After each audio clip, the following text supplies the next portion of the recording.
ನಮಸ್ತೆ. ಚಂದನ ವಾಹಿನಿಯ ಎಲ್ಲ ಪ್ರೀತಿಯ ವೀಕ್ಷಕರಿಗೂ ಯೋಗ ಕಾರ್ಯಕ್ರಮಕ್ಕೆ ಆತ್ಮೀಯವಾದ ಸ್ವಾಗತ. ಅಂತಾರಾಷ್ಟ್ರೀಯ ಯೋಗ ವಾರದ ಅಂಗವಾಗಿ ವಿಶೇಷವಾದಂತಹ ಕಾರ್ಯಕ್ರಮಗಳು ಯೋಗ ಕಾರ್ಯಕ್ರಮದಲ್ಲಿ ಪ್ರಸಾರವಾಗಲಿದೆ. ಇಂದಿನಂತೆ ಇವತ್ತಿನ ಕಾರ್ಯಕ್ರಮದಲ್ಲೂ ಕೂಡ ಸೌಂದರ್ಯಕ್ಕೆ ಸಂಬಂಧಪಟ್ಟಂತೆ ಬಹಳ ವಿಶೇಷವಾದ ಉಪಯುಕ್ತವಾದ ಆರೋಗ್ಯಕರ ಮಾಹಿತಿಯನ್ನ ತಿಳಿದುಕೊಳ್ಳೋಣ. ನಮಸ್ತೆ. ವಾಹಿನಿಯ ವೀಕ್ಷಕರಿಗೆ ಶುಭಾಶಯಗಳು.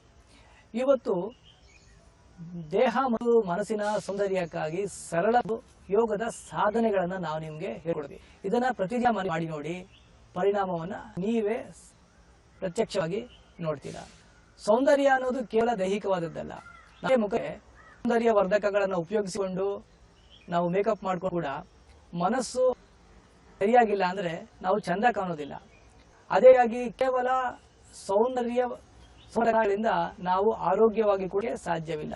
ಆದ್ದರಿಂದ ಆರೋಗ್ಯವಾಗಿ ಯಾವುದೇ ರಾಸಾಯನಿಕಗಳ ಸಹಾಯ ಇಲ್ಲದೆ ಪ್ರತಿದಿನ ಈ ಸರಳ ಉಪಾಯವನ್ನ ಯೋಗ ಸಾಧನೆಯನ್ನ ಮನೆಯಲ್ಲಿ ಮಾಡಿ ನಿಮ್ಮ ಮನಸ್ಸಿನ ಮತ್ತು ದೇಹದ ಸೌಂದರ್ಯ ಎರಡೂ ಕೂಡ ಹೆಚ್ಚಾಗುತ್ತೆ. ಅದನ್ನ ನೀವೇ ಪ್ರತ್ಯಕ್ಷವಾಗಿ ಮಾಡಿ ಸುಂದರವಾಗಿ ಕಾಣಬೇಕು. ಹಾಗಾದ್ರೆ ಸೌಂದರ್ಯ ಅಂದ್ರೆ ಏನು ನೋಡಿ, ಒಬ್ಬರು ಇದ್ದ ಹಾಗೆ ಇನ್ನೊಬ್ಬರು ಇರಲಿಕ್ಕೆ ಸಾಧ್ಯವಿಲ್ಲ.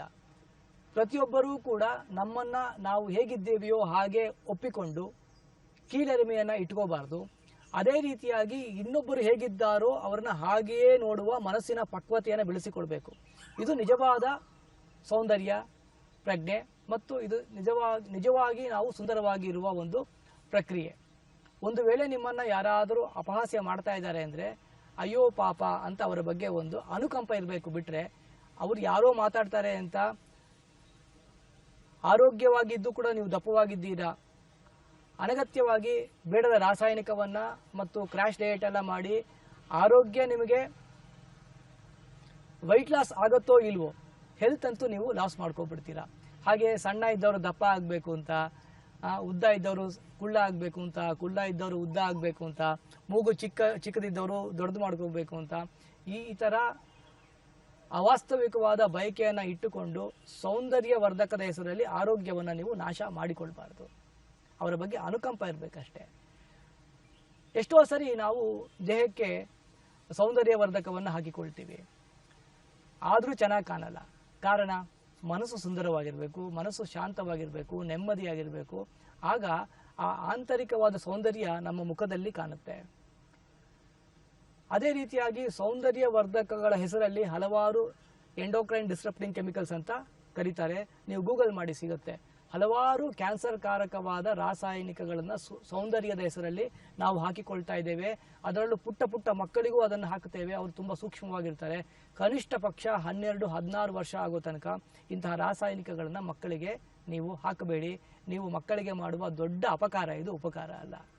ಹಾಗಾದರೆ ಯಾವುದೇ ರಾಸಾಯನಿಕಗಳನ್ನು ಬಳಸಿಕೊಳ್ಳದೆ ಹೇಗೆ ಮಾನಸಿಕವಾದ ಮತ್ತು ದೈಹಿಕವಾದ ಸೌಂದರ್ಯವನ್ನು ಹೆಚ್ಚು ಮಾಡಿಕೊಳ್ಬೋದು ಎಂಬ ಪ್ರಶ್ನೆಗೆ ಉತ್ತರವಾಗಿ ಈ ಎಪಿಸೋಡಲ್ಲಿ ನಾವು ನಿಮಗೆ ಕೆಲವು ಯೋಗದ ಸಾಧನೆಗಳನ್ನು ತಿಳಿಸಿಕೊಡ್ತಾ ಇದ್ದೀವಿ. ಇದನ್ನು ಪ್ರತಿದಿನ ಮರೆಯದೆ ಮಾಡಿ. ಎಲ್ಲರ ಮನಸ್ಸು ಮತ್ತು ದೇಹ ಸುಂದರವಾಗಿರಲಿ. ಈಗ ಶುರು ಮಾಡೋಣ. ಭೂನಮನಾಸನ ಅಂತ ಒಂದು ಆಸನವನ್ನು ಹೇಳ್ಕೊಡ್ತೀವಿ. ಸರಿಯಾಗಿ ನೋಡಿಕೊಳ್ಳಿ, ಸರಳವಾಗಿದೆ. ಯಾರಿಗೆ ಪೀರಿಯಡ್ಸ್ ಆಗ್ತಾ ಇರುತ್ತೆ ಮತ್ತು ಗರ್ಭಿಣಿಯರಿದ್ದೀರಿ, ಹೊಟ್ಟೆಯಲ್ಲಿ ಆಪರೇಷನ್ ಆಗಿ ಇಂಟರ್ನಲ್ ಬ್ಲೀಡಿಂಗ್ ಆಗ್ತಾ ಇರುತ್ತದೆ, ಅವರು ಇದನ್ನು ಮಾಡೋದು ಬೇಡ. ನಿಮ್ಮ ತಜ್ಞರನ್ನು ಭೇಟಿ ಮಾಡಿ ಅವರ ಸಲಹೆಯಂತೆ ಮಾಡಿ. ಯಾರಿಗೆ ಇಂಜುರಿ ಇಲ್ಲ ಈ ಭಾಗದಲ್ಲಿ ಅವರು ಇದನ್ನು ಸರಳವಾಗಿ ಮಾಡ್ಬೋದು. ಈಗ 2 ಕಾಲುಗಳನ್ನು ಮುಂದಕ್ಕೆ ಸ್ಟ್ರೆಚ್ ಮಾಡಿ ಚಾಚಿಕೊಳ್ಬೇಕು. 2 ಕಾಲುಗಳನ್ನು ವಿಶ್ರಾಂತಗೊಳಿಸಿ.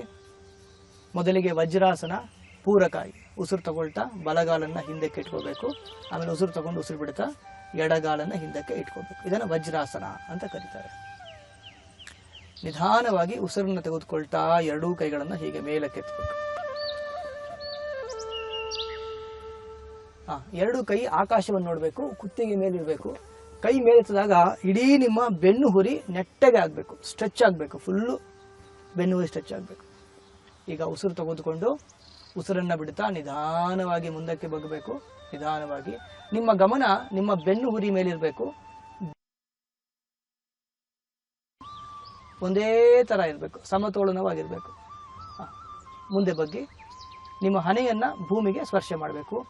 ಕೆಲವರಿಗೆ ಮಾಡಲಿಕ್ಕಾಗಿಲ್ಲ, ಪರವಾಗಿಲ್ಲ, ಮಾಡಲಿಕ್ಕಾದವರು ಮಾಡಿ, ಆದರೆ ಪ್ರಯತ್ನವನ್ನಂತೂ ಸಂಪೂರ್ಣವಾಗಿ ಮಾಡಿ. ಹೀಗಿದ್ದಾಗ ಸಂಪೂರ್ಣವಾಗಿ ನಿಮ್ಮ ದೇಹದ ಪಚನಾಂಗ ವ್ಯವಸ್ಥೆ ಸರಿಯಾಗಿ ಕೆಲಸ ಮಾಡುತ್ತೆ. ರಕ್ತ ಸಂಚಲನೆ ನಿಮ್ಮ ಕೂದಲಿಗೆ, ಮುಖಕ್ಕೆ ಎಲ್ಲ, ಶಿರೋಭಾಗಕ್ಕೆ ತುಂಬ ಚೆನ್ನಾಗಿ ಆಗುತ್ತೆ. ಇದು ಸ್ಟ್ರೆಸ್ಸು, ಆಂಗ್ಸೈಟಿ, ಡಿಪ್ರೆಷನ್ನು, ನಿದ್ರಾಹೀನತೆ ಇವೆಲ್ಲಕ್ಕೂ ಸಹಾಯ ಮಾಡುತ್ತೆ. ಮನಸ್ಸು ಯಾವಾಗ ವಿಶ್ರಾಂತವಾಗುತ್ತೆ, ಶಾಂತವಾಗಿ ಆನಂದವಾಗಿರುತ್ತೆ, ಆಗ ನಿಮ್ಮ ಮುಖವು ಕೂಡ ತುಂಬ ಸುಂದರವಾಗಿ ಕಾಣುತ್ತೆ. ಇದನ್ನು ನಿಯಮಿತವಾಗಿ ಮಾಡ್ತಾ ಹೋಗಿ ನಿಮ್ಮ ಮನಸ್ಸು, ದೇಹ ಎರಡೂ ಸುಂದರವಾಗುತ್ತೆ.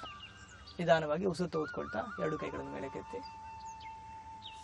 ಎರಡು ಕೈಗಳನ್ನು ನಿಮ್ಮ ತೊಡೆಯ ಮೇಲೆ ತಂದಿಟ್ಕೊಳ್ಳಿ. ಇದನ್ನು ನೀವು 10 ಸರಿ, ಕನಿಷ್ಠ ಪಕ್ಷ ಅಥವಾ 3 ಸರಿ ಆದರೂ ಪ್ರತಿದಿನ ಮಾಡೋದ್ರಿಂದ ನಿಮಗೆ ತುಂಬ ಪರಿಣಾಮವನ್ನು ತಂದುಕೊಡುತ್ತೆ. ಇದಾದ ಮೇಲೆ ಇನ್ನೊಂದು ಉಷ್ಟ್ರಾಸನ ಅಂತ. ನಿಧಾನವಾಗಿ ಮಂಡಿ ಮೇಲೆ ಹೀಗೆ ನಿಂತ್ಕೋಬೇಕು. ನಿಮ್ಮ ಎರಡೂ ಕೈಗಳನ್ನು ನಿಮ್ಮ ಸೊಂಟಕ್ಕೆ ಇಟ್ಕೋಬೇಕು. ಸಂಪೂರ್ಣವಾದ ಉಷ್ಟ್ರಾಸನವನ್ನು ಮಾಡಲಿಕ್ಕೆ ಎಲ್ರಿಗೂ ಆಗೋದಿಲ್ಲ. ಆದ್ದರಿಂದ ಅರ್ಧ ಉಷ್ಟ್ರಾಸನವನ್ನು ಇವತ್ತು ನಾನು ನಿಮಗೆ ತೋರಿಸ್ತಾ ಇದ್ದೀವಿ. ಇದನ್ನು ಆದರೂ ಮಾಡಿ. ನಿಧಾನವಾಗಿ ಬಗ್ಬೇಕು. ಎಷ್ಟಾಗುತ್ತೋ ಅಷ್ಟು ಬಗ್ಬೇಕು. ಹೀಗೆ ಕನಿಷ್ಠ ಒಂದು 5 ಸೆಕೆಂಡು, 10 ಸೆಕೆಂಡು, 30 ಸೆಕೆಂಡು, 1 ನಿಮಿಷ ಈ ಥರ ಇರೋದ್ರಿಂದ ಕುತ್ತಿಗೆಯಲ್ಲಿ ಏನು ಥೈರಾಯ್ಡ್ ಪ್ರಾಬ್ಲಮ್ ಅಂತ ಏನು ಕರಿತೀರಿ ಅದಕ್ಕೆ ತುಂಬ ಆಗುತ್ತೆ. ಬೆನ್ನಿಗೆ ಸಂಬಂಧಪಟ್ಟ ಸಮಸ್ಯೆಗಳು ಕಡಿಮೆ ಆಗುತ್ತೆ, ನೋವು ಕಡಿಮೆ ಆಗುತ್ತೆ. ಶೋಲ್ಡರ್ ಪೈನ್ ಏನು ಕರಿತೀರಿ ಕಡಿಮೆ ಆಗುತ್ತೆ. ನಿಮ್ಮ ಶಿರೋಭಾಗಕ್ಕೆ ಒಳ್ಳೆ ರಕ್ತ ಸಂಚಾರ ಆಗುತ್ತೆ, ಮುಖದ ಸೌಂದರ್ಯ ಹೆಚ್ಚಾಗುತ್ತೆ, ಕುತ್ತಿಗೆಗೆ ಸಂಬಂಧಪಟ್ಟ ಸ್ನಾಯುಗಳೆಲ್ಲ ಬಲಿಷ್ಠ ಆಗುತ್ತೆ, ಉಸಿರಾಟ ಸಮಸ್ಯೆಯಿಂದ ಕಡಿಮೆ ಆಗುತ್ತೆ. ಹಲವು ರೀತಿ ಇದು ತುಂಬಾ ಪರಿಣಾಮಕಾರಿಯಾದ ಸರಳವಾದ ಆಸನ. ಪ್ರತಿಯೊಬ್ಬರು ಮನೆಯಲ್ಲಿ ಮಾಡಬಹುದಾದ. ನಿಧಾನವಾಗಿ ಮತ್ತೆ ಮೇಲೆ ತಂದು ವಜ್ರಾಸನದಲ್ಲಿ ಕೂತ್ಕೊಳ್ಳಿ. ಇದನ್ನ ಸರಿ ಅಥವಾ 3 ಸರಿ 10 ಸರಿ ಎಷ್ಟು ಸಾಧ್ಯವಿದೆಯೋ ಅಷ್ಟೊತ್ತು ಇದನ್ನ ಮಾಡಿ. ಕಡೆಯದಾಗಿ ಶವಾಸನ. ಈ ಕಡೆ ಎರಡು ಕಾಲುಗಳನ್ನು ಚಾಚಿಕೊಂಡು ಕೆಳಮುಖವಾಗಿ ಮಲ್ಕೋಬೇಕು. ಎರಡು ಕೈಗಳನ್ನು ತೊಡೆಯ ಪಕ್ಕ ಹೀಗೆ ಮೇಲ್ಮುಖವಾಗಿ ಚಾಚಿಕೊಂಡು ನಿಧಾನವಾಗಿ ನಿಮ್ಮ ಉಸಿರಾಟವನ್ನು ಗಮನಿಸಬೇಕು. ಅಷ್ಟೇ. ನಿಮ್ಗೆ ಯಾವುದಾದ್ರು ಒಳ್ಳೆಯ ಸಂಗೀತ, ಶಾಸ್ತ್ರೀಯ ಸಂಗೀತ ಭಯ ಇತ್ತು ಅಂತಂದರೆ ಅದನ್ನು ಹಾಕೊಬೋದು.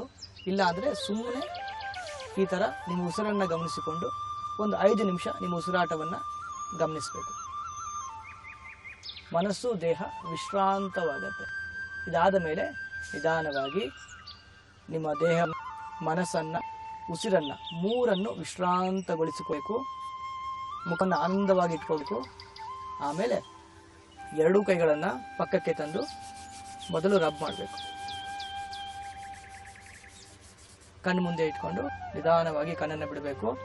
ಬಲರೆ ತಿರುಗಬೇಕು. ಯಾವುದೇ ಕಾರಣಕ್ಕೂ ಶವಾಸನದಿಂದ ಎದ್ದೇಳಬೇಕಾದ್ರೆ ಎಡಗಡೆಯಿಂದ ಎದ್ದೇಳಬಾರ್ದು, ಬಲಗಡೆ ತಿರ್ಕೊಬೇಕು. ಬಲಗಡೆ ತಿರ್ಕೊಂಡು ನಿಧಾನವಾಗಿ ಎದ್ದು ಕೂತ್ಕೋಬೇಕು. ಕೂತು ನಮಸ್ಕಾರ ಮಾಡಿ.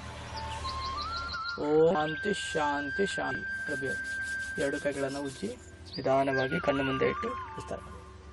ಪ್ರತಿದಿನ ಮರೆಯದೆ ಈ ಯೋಗ ಸಾಧನೆಗಳನ್ನು ಮನೆಯಲ್ಲೇ ನೀವು ಮಾಡಿ ನೋಡಿ. ಒಂದು 4 ದಿನದಲ್ಲಿ ನಿಮ್ಮ ಮುಖದಲ್ಲಿ ಮತ್ತು ಮನಸ್ಸಿನಲ್ಲಿ ಒಂದು ಚೈತನ್ಯ ಕಾಣಲಿಕ್ಕೆ ಶುರುವಾಗುತ್ತೆ.